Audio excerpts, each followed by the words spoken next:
There's a battle ahead. Good morning, good morning. I'm Erin Brinker. And I'm Tobin Brinker. We are on the brink, the morning show on KCAA AM 1050, FM 106.5, and FM 102.3. So love this song. Right? So glad to have you with us this morning. It is, what day is it? It's Wednesday. Hump day. Yes, well, and Citrus Valley High School is having their graduation today, and we'll be there this afternoon cheering for our best friend's daughter. She's family, Janelle Rooney. Big shout out to Janelle for finishing high school. She's going to Right. go into the Navy Reserves and then off to Long Beach State and CSULB. And so just excited for her. Super neat kid. And, you gotta love this time of year, right? With the graduations. Everyone's posting their pictures of all these young people in their caps and gowns, big, happy, smiley faces. And it's a time for real reflection back on what you've done in your time in public schools, but also, looking forward as to where you're headed and what you're going to do. And there's just so many different opportunities out there for kids, and it's just exciting to see so many people going on to do different things. So it seems that, and something that I didn't realize, speaking of young people, it's not uncommon for very young people to have very high security clearances. This is true. And, I think of Chelsea Manning, who, of course, I've forgotten her name before he transitioned. Yes. Anyway, who was also very young and had access to highly classified information.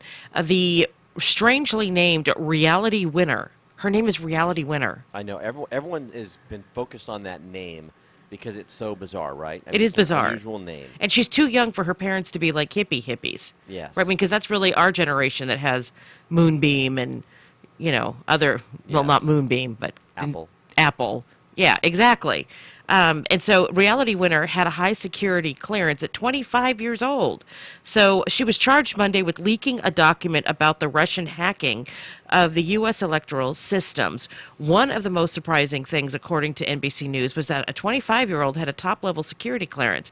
But apparently, it's not that unusual. Most people who do NSA work involving intercepting communications and translation are just out of high school. Now, our son has a high security clearance, and he's in that age group. Yeah. But he's a college grad. He's a college grad. He's a college grad. He's studied. He's an engineer. So most people who do NSA work involving intercepting communications and translations are just out of high school.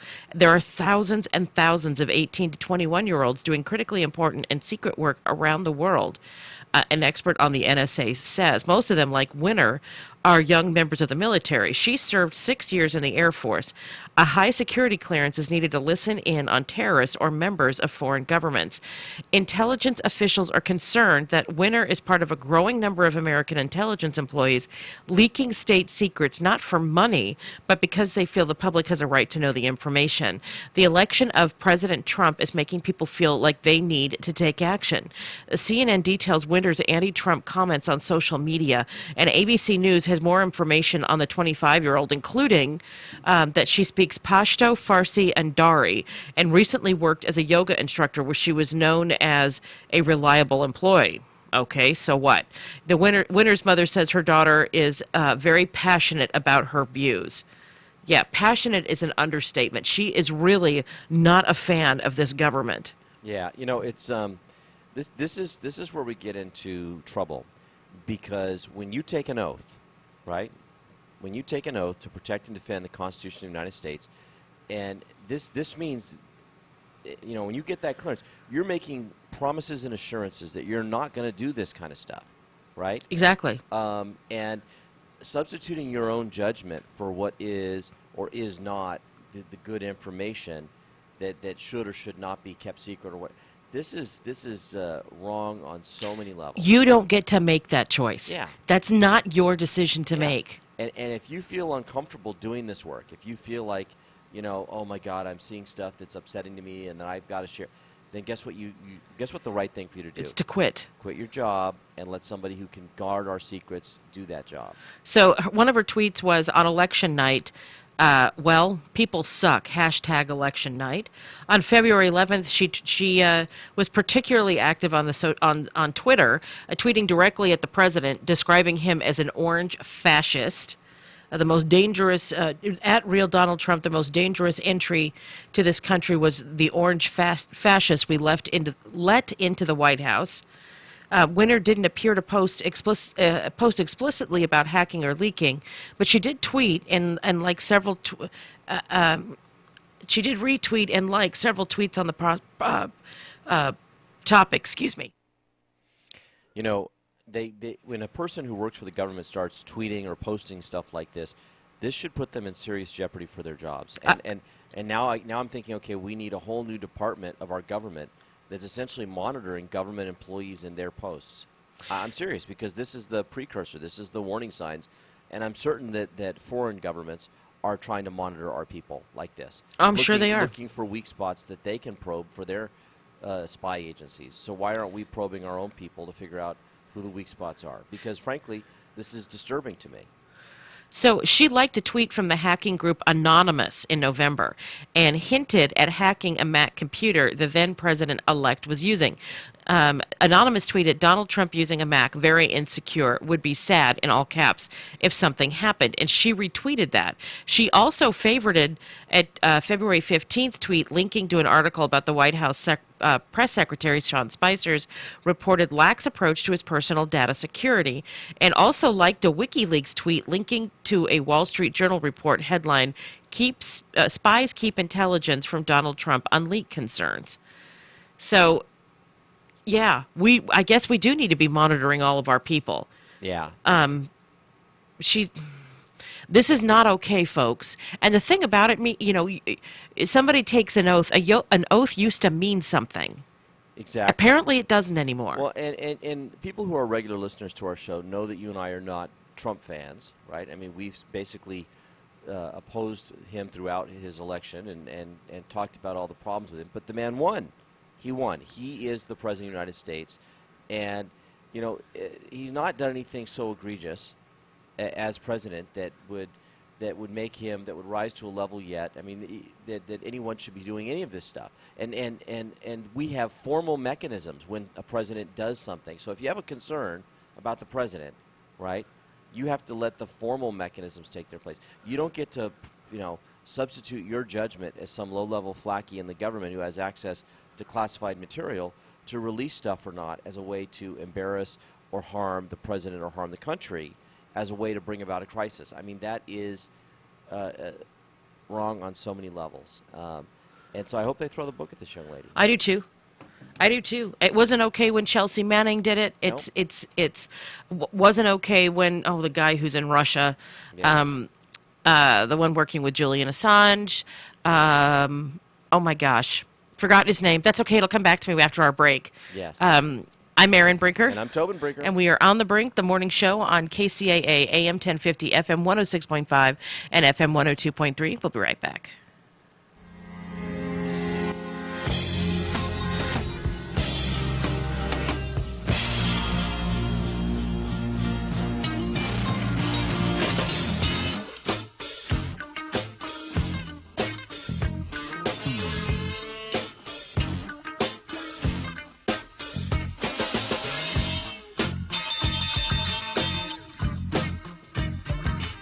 For several years, KCAA has been marketing the Youngevity brand of nutritional and personal care products. Our experience with Youngevity has been 100% positive, so we are pleased to recommend them to you. Regarding nutritional supplements, we recommend Pollen Burst in the berry flavor and Tangy Tangerine 2.0 in the tablet form. For regularity issues, we recommend 3-Day Cleanse, and for personal care, we recommend Morning Hydration Cream. You can shop online for Youngevity at www.kcaateam.com, or you can order by phone by calling 800-982-3197 and tell customer support that you are part of the KCAA team. Youngevity is an American company based in San Diego. Call Youngevity at 800-982-3197 and ask about monthly auto ship that allows you to buy Youngevity products at wholesale prices. That number again, 800-982-3197. Are you thirsty for books that will fill your soul with wisdom, joy, and inspiration? Then take a refreshing and nourishing drink at Alice's Quiet Mind Bookstore, located in the heart of the Agape International Spiritual Center in Culver City, which incidentally was recently featured on The Today Show. From aromatic soy candles to best-selling authors like Dr. Michael Bernard Beckwith and a whole host of other visionaries, Alice's Quiet Mind Bookstore has everything to soothe your body, spirit, and soul. For more info and directions, visit agapelive.com today. I'm Dr. Anthony Lazarowitz, and this is Climate Connections.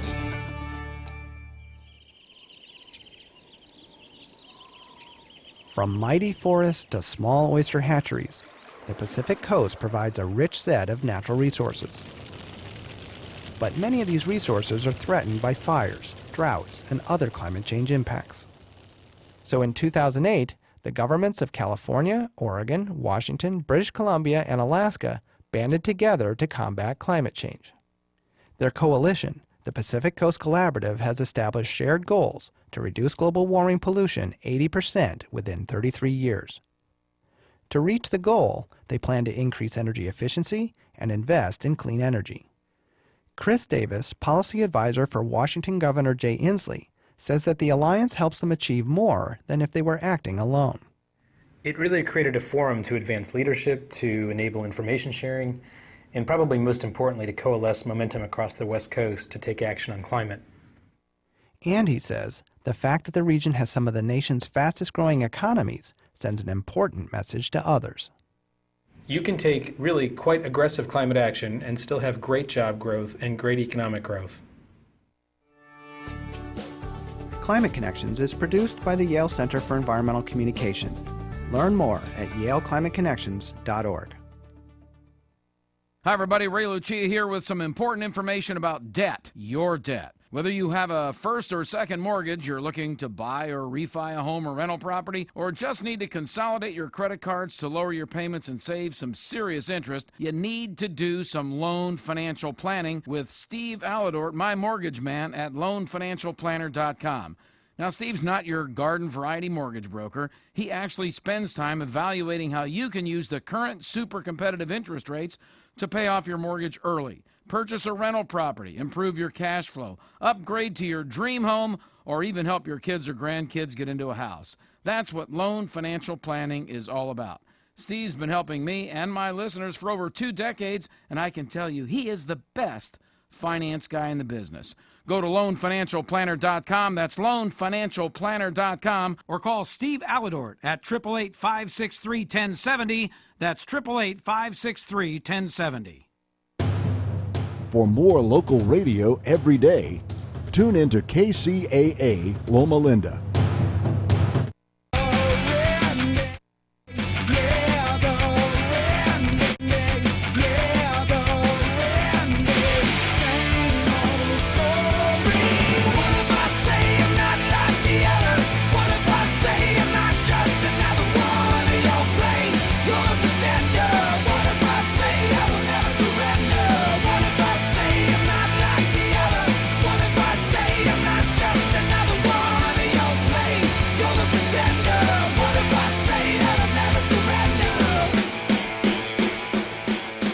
Welcome back. I'm Erin Brinker. I'm Tobin Brinker. And we are on the brink, the morning show on KCAA AM 1050, FM 106.5, and FM 102.3.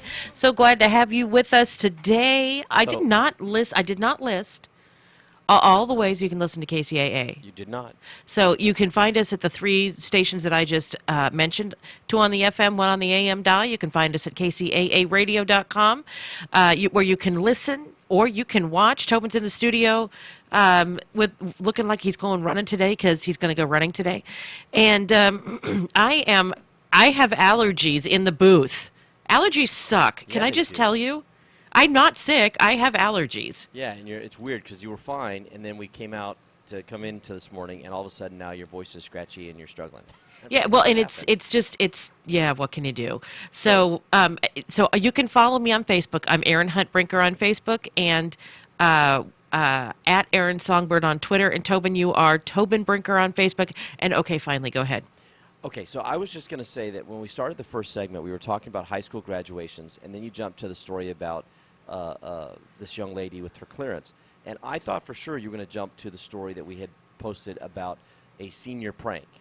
Oh, okay. And I thought that was like, okay, we're Go- going over the go senior for prank it. story. And so I was all excited for it because I thought this was a fun story. So Athens High School, the students pulled off an epic senior prank. And so what they did is they put their school up for sale. Wait, what? They put their school up for sale. They went on, what's that site? Craigslist. They went on Craigslist, and they put their school up for sale. Now, the price was $20,170. Now, that might be a little bit low in today's market, but apparently the square footage of the parking lot also seems legit. It is also only 2,017 square feet. So, this was their little thing about their school. 2017, right, being their graduation year. They added And, an underclassman to the deal as a bonus? They did. They did. And the school has a luxury kitchen, so you can cook those rectangle pizzas or bake rolls, and a gym to get some exercise in the library. So this seems legit, seems like a good deal. And I'm sure a lot of people were bidding on, purchasing this high school for, 2017. Okay, that's adorable. Right? It's not like putting Bob's Big Boy on the roof of your school or a VW bus or something like that. Yeah, this is just kind of cute and funny, and they didn't actually damage anything, and no one's going to jail. Well, that's good. So remember a couple years ago when we had the big stories of, I think it was Grand Terrace. It was Grand Terrace first, High School. But then there was a couple other schools where people did serious violence, they damaged their schools and caused thousands of dollars worth of damage. And I'm thinking, that's not a prank, guys. That's criminal activity. That's just vandalism. Someone needs to go to jail for that. Yeah.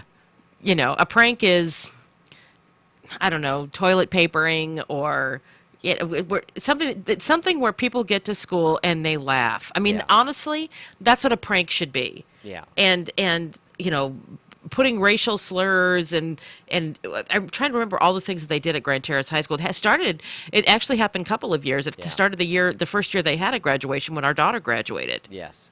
So I'm imagining, a good prank is you find out somebody nearby who has a turkey farm, and you get a bunch of turkeys and you leave them in the hallways overnight. Exactly. And so when people show up in the morning, there's turkeys everywhere. Or we had one a couple years ago where they filled Dixie cups with like a half inch of water.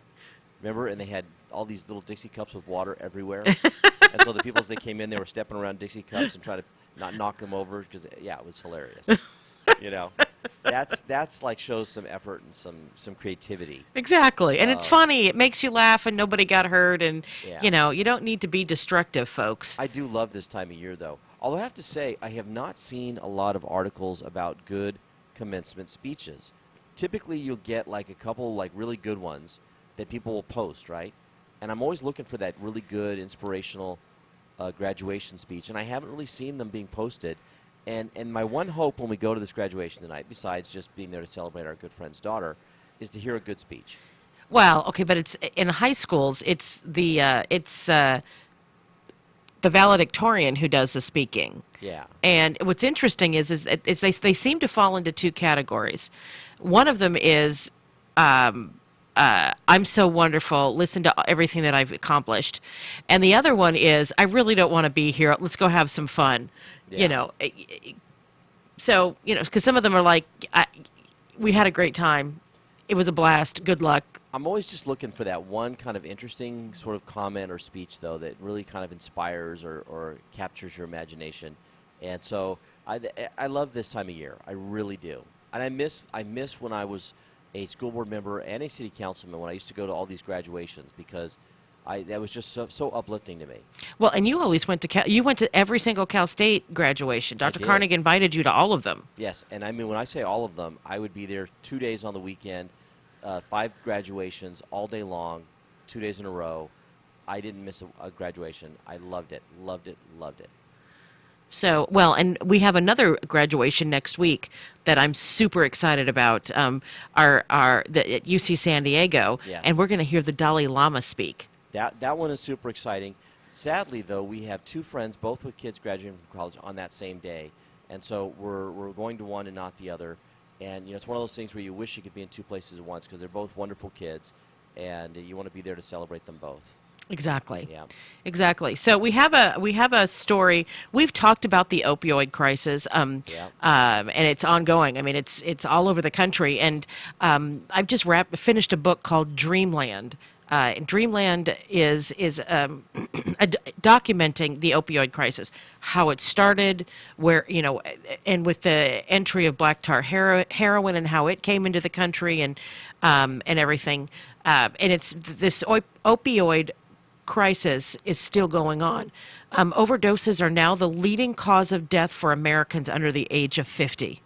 Wow. More than car crashes, more than suicide, more than anything else. Just how bad is the opioid crisis in the U.S.? So bad that drug overdoses are now the leading cause of death for people under 50, according to the New York Times. State and county death records reveal an estimated, are you sitting, 62,500 people died from drug overdoses last year. That's 19% more than in 2015. When the 2016 figures while the 2016 figure is only a first look, as the CDC won't be able to figure out the final numbers until December, it still shows the largest annual jump ever recorded in the United States. Some states saw an even greater rise in overdose deaths. Large increases were seen on the East Coast in Maryland, Florida, Pennsylvania, Maine, and Ohio, where fentanyl and its analogs have been increasingly emerging in drug seizures. And fentanyl, of course, is what killed Prince. Yep. And in that state, drug deaths jumped by more than 25%, and that would be Ohio, jumped more than 25% from 2015 to 16.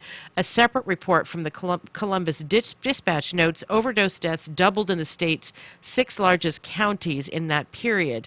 In a sign that the problem is only getting worse, Fox News notes Montgomery County has not even midway through 2017 already passed last year's total overdose death tally. Some western states, on the other hand, saw overdose deaths hold steady or even fall in 2016. That's likely because black tar heroin remains most prevalent there, as opposed to powdered heroin, which can be laced with fentanyl or carfentanil. Should powdered heroin reach the western states, drug deaths will increase, a doctor tells the Times. Yeah. Okay, so here's the thing, and this is my impression, and you've obviously done more research. You've read this book recently. It seems to me that what happened is that this is an unintended consequence of the United States tightening up its own drug laws about prescription drugs. That a lot of these folks were taking prescription drugs and illegally, right? They were buying and selling them on the black market and using them. And when our government really cracked down on doctors that were overprescribing and made it harder to get those drugs, that then these people turned to these illegal drugs and are much more likely to overdose because they can't control dosage. They're not sure exactly what's in them, and they're cheaper, and so people are getting more of them. And it's creating a real problem. So it is there. It's more complex than that, but that's part of it. Yeah. And certainly we're out of time in this segment, but we will continue to talk about this actually at length, and we'll get some experts on because I think this is really important. So I'm Erin Brinker. And I'm Tobin Brinker. And we are on the Brink, the morning show on KCAA AM 1050, FM 106.5, and FM 102.3. We'll be right back.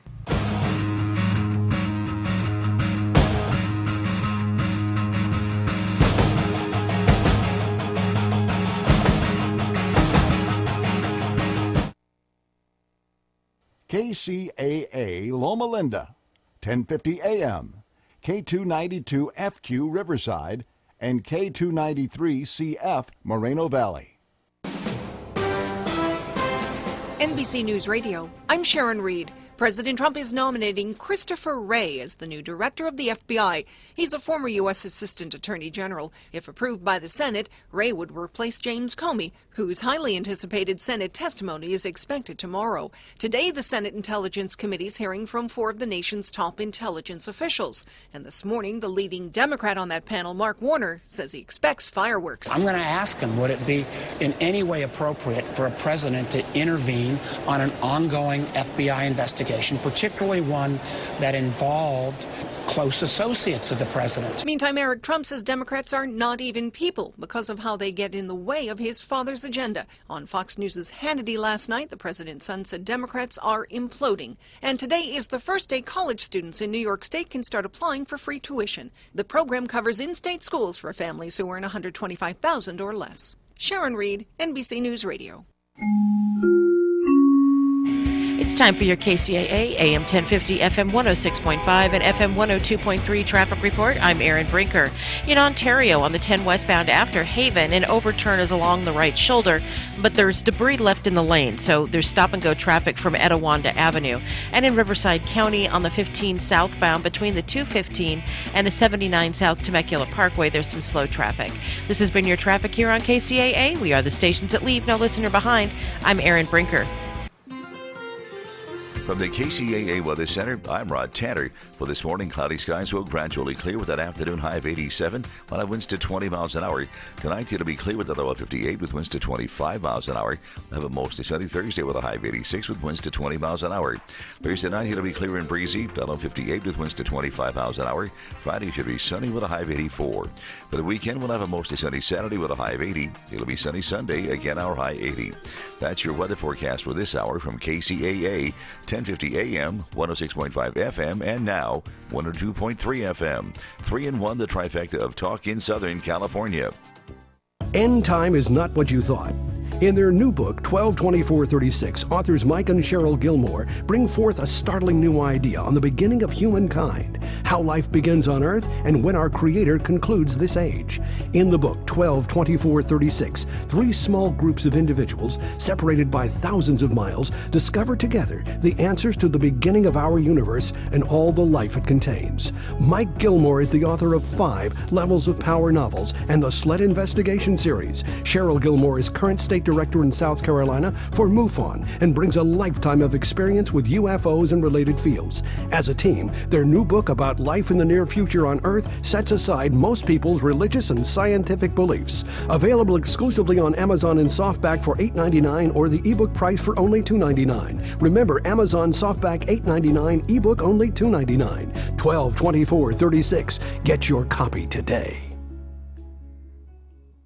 You're listening to KCAA, your good neighbor along the way.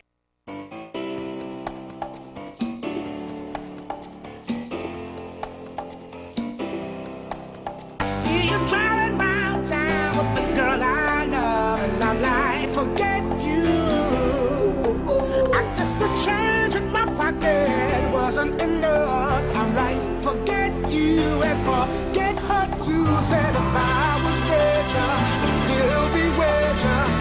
But wait, that's some shit. And although there's pain in my chest, I still wish you the best. But forget you.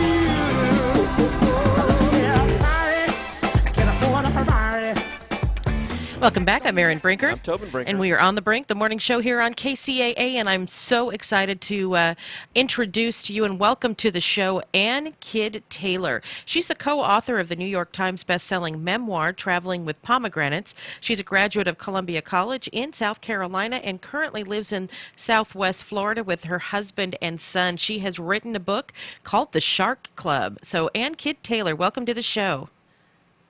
Thank you so much for having me. So tell us about your book.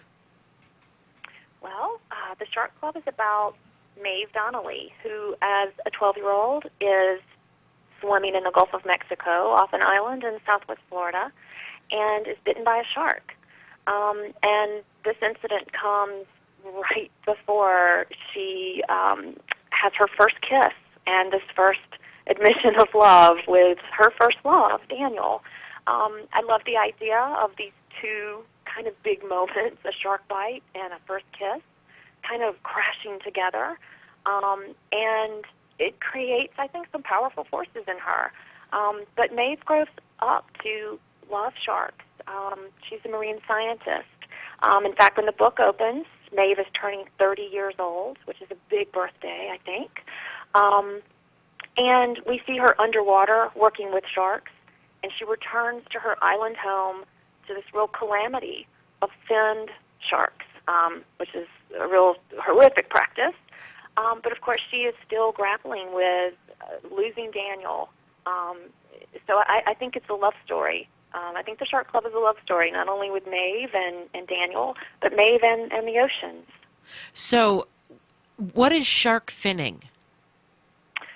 So, shark finning is this really cruel practice of catching sharks. We see this happening commercially. Commercial fishermen will go out, catch sharks. Their fins are sliced off while they're alive. Oh my And the gosh! sharks are, it's really horrible. They're thrown overboard, where they bleed to death, drown to death, become prey for other sharks Oh down my there. gosh, that's horrific. And the fins are then become part of the shark fin trade, which is a global trade. Something like 70 to 80 million sharks die every year because of shark finning. And really we see the shark fin trade kind of fueled for, believe it or not, shark fin soup.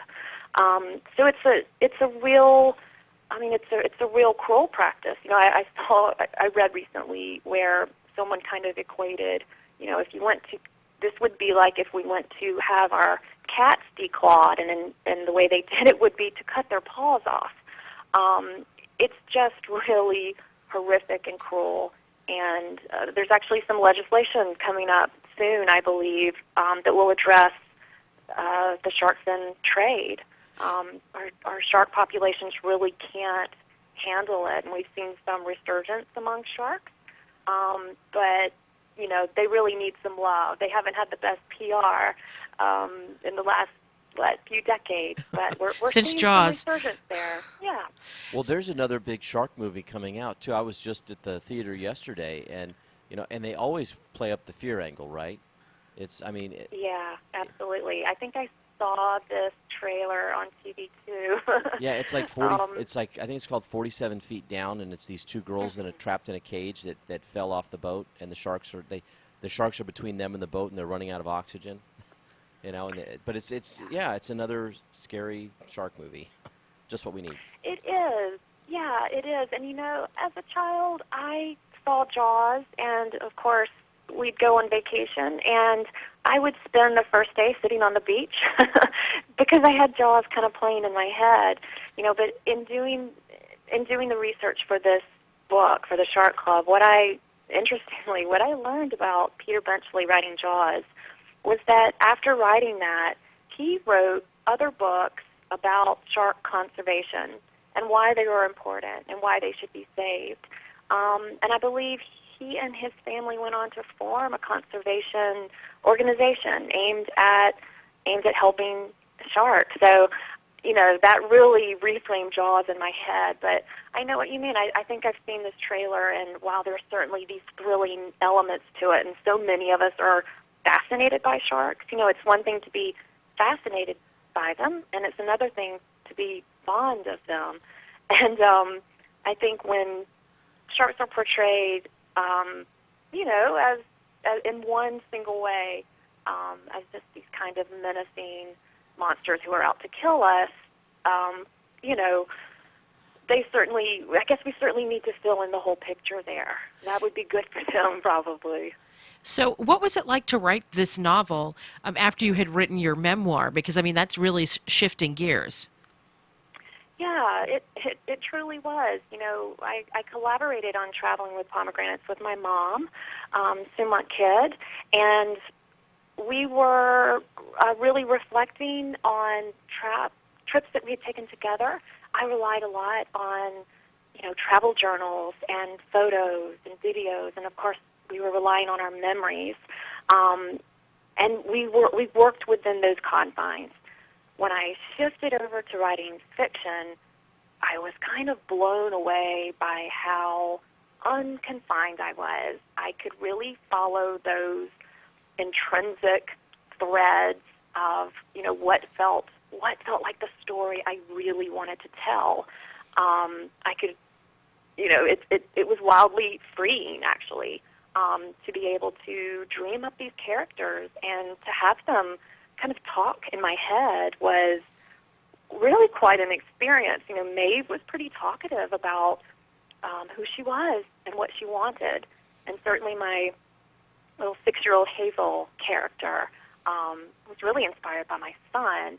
She was very talkative on the page. I kind of couldn't keep up with her. So writing fiction and nonfiction, you know, I think they share some similarities. But fiction, my goodness, it was incredibly freeing and fun. Now, this is really it's I think a feminist book, because she was bitten by a shark, and instead of becoming horrifically afraid and staying out of the water and changing her life, she embraced the creature that bit her. Yeah, and I love that you said that. I would agree that Maeve is a feminist character. I wanted her to be bold.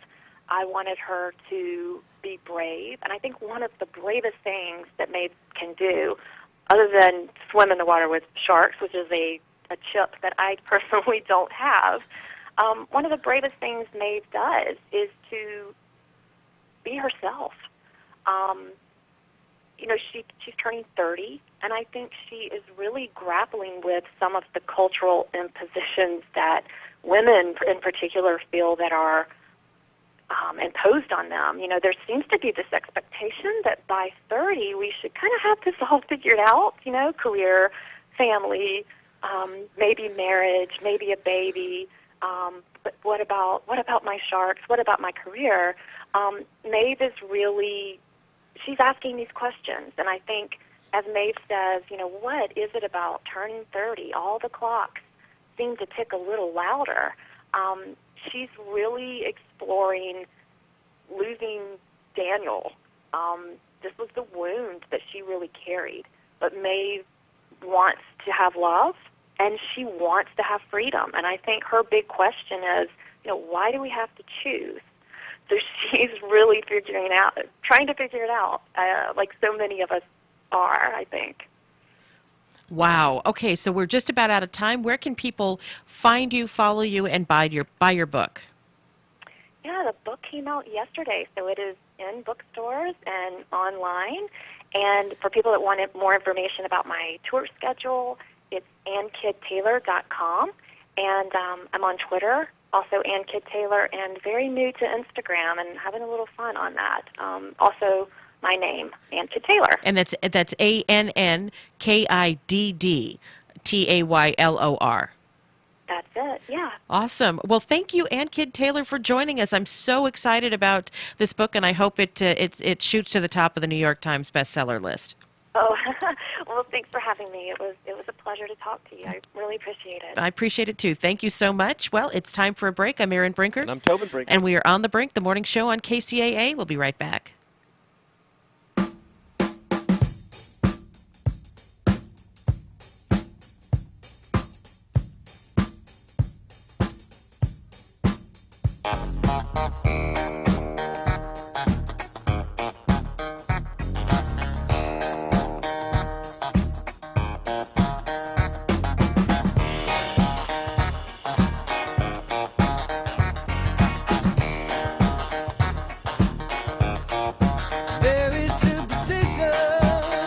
Innovative Electric Service reminds everyone that one of the keys to locating missing children is getting current information into the hands of proper authorities. Keep recent photos and always remember what they are wearing. Have your child fingerprinted at an early age because kids change, but fingerprints don't. This reminder from Innovative Electric Services, proudly serving the community with professional electric services for over 26 years. Call Innovative Electric Services today at 951-776-0758. That's 951-776-0758. Hey there, quick question for you. Would you be okay with more energy, more endurance, thicker, healthier hair, a better mood, reduced appearance of wrinkles, improved sleep, improved blood pressure and cholesterol profiles, improved vision, improved memory? Okay then. Well now, have you heard of Nature's Youth RSF? It's from the anti-aging experts at nature'syouth.com. nature'syouth.com. See, at Nature's Youth, they understand exactly what it means to provide top quality health products. And Nature's Youth customers not only improve their health, they know they're also providing their body with the right nourishment to maintain that peak performance and fight the aging process. If health, wellness, and nutrition are what you desire, choose Nature's Youth RSF. I did. You see, you're going to get older. It's just up to you how you feel when you get there. Get started today. Nature's Youth RSF. Simple to use, simple to order. Go to naturesyouth.com. That's naturesyouth.com. naturesyouth.com. Bruce Roofing Company reminds everyone that one of the keys to locating missing children is getting current information into the hands of the proper authorities. Keep recent photos and always remember what they're wearing. Have your child fingerprinted at an early age because kids change, but fingerprints don't. This reminder from Bruce Roofing Company, serving Inland Empire with pride and integrity for over 25 years. For the specialist in residential roofing, call the pros that get the job done right the first time at 909-225-0024. That's 909-225-0024. Get your earplugs ready for the next rave at the Orange Show. Find out when in the calendar section of the Grand Terrace City News. You can also catch local education, business, and sports and entertainment news in print and online at grandterracecitynews.com. The Grand Terrace City News, local news you use. For more local radio every day, tune into KCAA Loma Linda.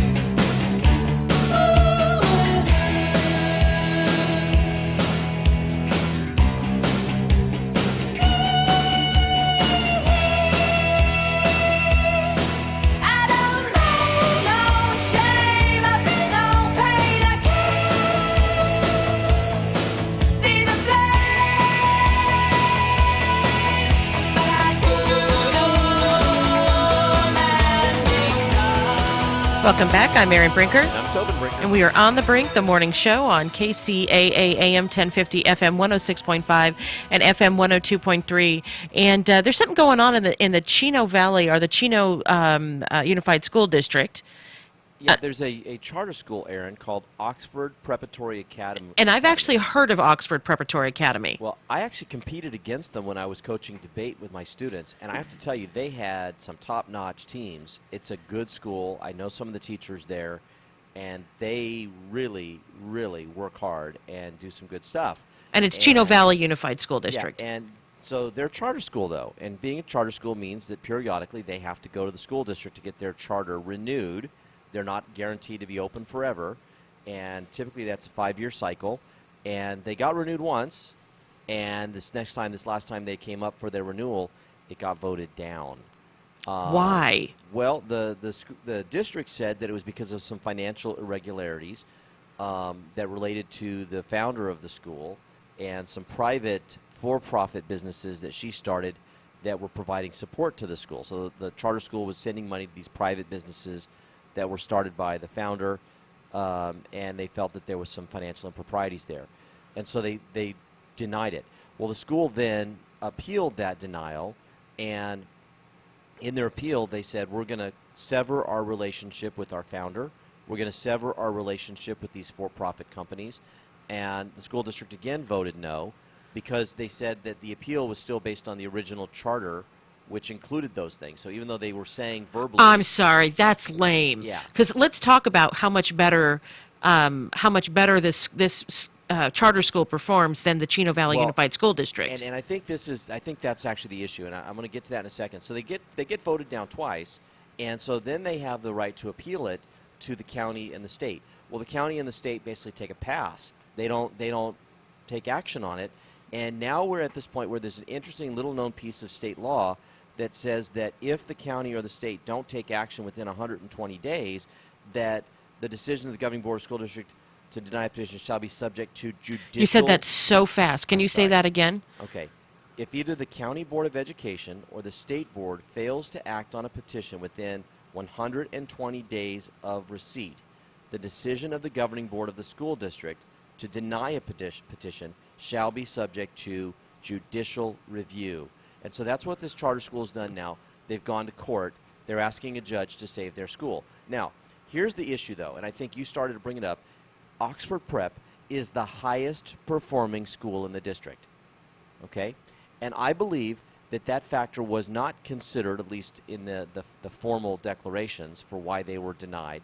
And I believe that there's actually something kind of insidious going on here. I think that the school district feels that they've lost their best and brightest to this charter school. Oh, I'm sure they feel that way. And they want those kids back in their regular school so they can boost their own test scores, right? But this is a sad misunderstanding, because if this Oxford Prep closes, do you think those parents are more or less likely to send their kids back to the public school that just closed? I wouldn't. I wouldn't. They wouldn't. I mean, clearly, here's the thing. You know, if a parent has elected to send their kid to a charter school, that means that they are, number one, really engaged in their kids' education, and it means that that whatever was going on with the public school nearby, it wasn't meeting that parent or that child's needs. Thank you. And so closing this charter school doesn't necessarily mean all these kids are coming back to the public school. These parents will look for other options. They will send their kids to private schools. Some of them will homeschool. You'll see a whole bunch of things happening. And so they're doing a disservice to the community, I think. And here's the thing. The lawsuit, what they're saying when they go in front of the judge is that, look, the school district never actually considered what should be the most important factor in reviewing a charter school. Were they successful at educating kids? And this school, Oxford Prep, wasn't just successful, Aaron. They were wildly successful, okay? I mean, their test scores are off the charts high, and not just for one group of kids, but in every group. And so, you know, special education kids are outperforming the state and the district, ethnic minorities, linguistic minorities, you name it. Every demographic. Every demographic is knocked it out of the park. Yes.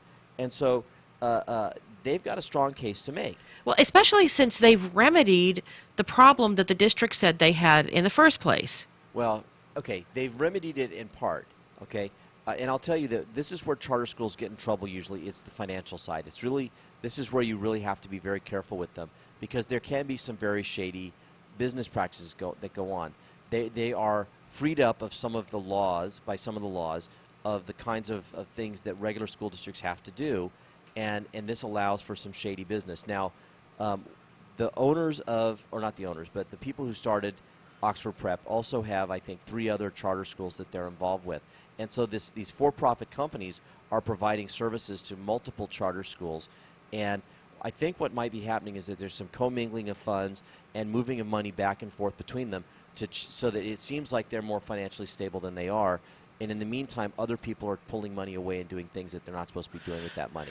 And so I think that's where the challenges are. And if you remember, there was a charter school up in the high desert a few years ago that went down for something similar. And when it all came out, you found out that the people who had started it were, you know, buying things like quad runners for themselves and stuff like that, and saying that kids were getting computers and supplies, but none of those things were actually being purchased, and the money was actually. Well, that's just fraud. No, it is. It is. But here's the thing that I don't understand. Let's say that the fraud is not happening, right? Yeah. But there are for-profit companies that are so there's some conflict of interest there, but there's some for-profit companies owned by some of the people at the school that are providing the school services. If those services are legitimate and everything that they say they're doing, they're actually doing, I don't see a problem with that. And perhaps I don't understand the law correctly, and I don't work in that field. But, you know, if you say for X number of dollars, I'm going to deliver X, you know, or I'm going to deliver Y. And so, you know, higher test scores, yada, yada, the kids are going to get these things. And all of that is delivered for the price you've told them that will be delivered. But, you know, so everything, you've met that standard. What does it matter if the services are provided for by leadership in the school who start a company, so that they, you know, yes, they're getting paid twice because they're getting a salary, but if everything is above board that way, what does it matter? Yeah. Do you understand what I'm asking? No, I do understand, and you know, here's the challenge. The school was actually accused in an audit. They were accused of laundering school funds for personal profit. And there's a 45-page audit report that came from the state's fiscal crisis and management team. And based on that report and that report alone, that is why Oxford Prep's charter was denied. Do they define laundering money? I mean, because laundering money to me that's what drug dealers do. Yeah. So the governing board of the Chino Valley Unified School District, the state controller, the superintendent of public instruction, and the local district attorney were told that fraud, misappropriation of assets, and other illegal activities may have occurred. And so this is why they shut them down, being the easiest way to solve the problem. But again, like you said, they've gotten rid of the person who was at the front of that and severed the relationship with the company that was doing that. So now the question is, can they begin to unravel it and solve the problem? So according to auditors, Roche intentionally created a system of loose oversight. And that was the principal, the founder. A daisy chain of payments between for-profit companies staffed by family and friends, and obscured the financial operations from Chino Valley officials, auditors, and even Oxford Prep staff to divert public school funds to her and her associates' bank accounts. Oxford Preparatory, Ed Lighton, and other spin-off Nevada-based educational excellence employed relatives and longtime friends of Roche, including 2 of her children and a cousin. Interviews indicate that following the petition renewal in 2012, the founder created a complex structure of charter management corporations that exercised significant influence over transactions and contracts between these entities and secured considerable financial benefit through contracts that charged management service fees of up to 10%, funneling charter school dollars from OPA schools and charging for services that already existed. So management service fees in the nonprofit world would be called an indirect. Yeah. And 10% indirect is not exorbitant. Yeah. But all of the rest of that stuff, no, I got that. And all of the rest of that stuff is a problem. And we are completely out of time, so we will definitely pick this up later. Yeah. It's an interesting story. The thing about it is, by pulling that charter, what you're doing is you're hurting kids. Yep. Because you're hurting kids. They're getting a good education clearly where they are. So with that, we're out of time. I'm Erin Brinker. And I'm Tobin Brinker. And we are on The Brink, the morning show on KCAA AM 1050, FM 106.5, and FM 102.3. Have a great day, everybody.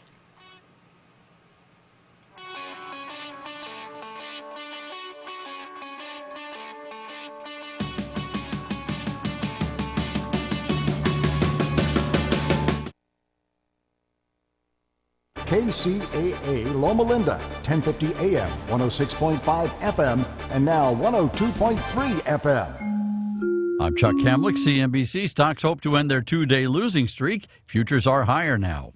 A new report suggests the global economy will grow this year and next at the fastest pace in 6 years. But a World Economic Group says U.S. growth will slow in part because there's no infrastructure plan. Mortgage applications up more than 7% last week. Loan rates fell and buyers came out of the woodwork to get a new mortgage. Truckmaker Navistar lost more money than expected, in part because there are too many used trucks for sale. Jack Daniels maker Brown-Forman's profits fell by about 3/4 because sales around the world were lower, but not in this country. Delphi used to make radios for GM cars. Now Delphi is teaming with a French train and bus operator to service self-driving cars. And you may have listened to a Delphi radio in 1969 when Woodstock happened.